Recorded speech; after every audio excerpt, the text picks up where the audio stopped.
ঘন কুয়াশায় ঢাকা পড়েছে চারপাশ, জেঁকে বসেছে শীত। হাড় কাঁপানো ঠান্ডায় স্থবিরতা নেমে এসেছে জনজীবনে।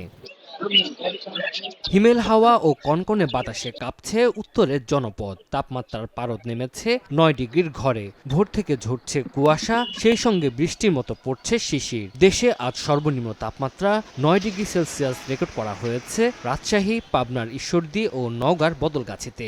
খুবই সমস্যা, স্বল্পলের খাওয়া পড়া ঠিক মতো দেওয়া পারতেছি না।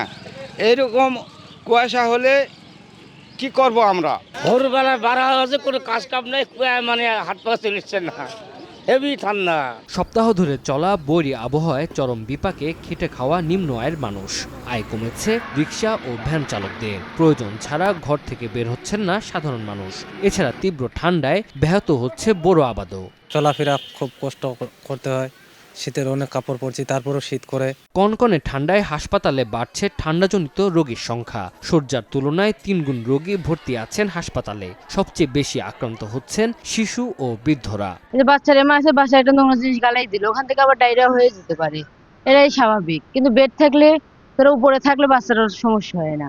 আবহাওয়া অধিদপ্তরের তথ্য মতে রাজশাহী, পাবনা, নওগাঁ, সিরাজগঞ্জ, নীলফামারী, কুড়িগ্রাম, যশোর, চুয়াডাঙ্গা ও কুষ্টিয়া জেলাসমূহের উপর দিয়ে মৃদু শৈত্যপ্রবাহ বয়ে যাচ্ছে এবং তা অব্যাহত থাকতে পারে। তানজিল হাসনাত, সময় সংবাদ।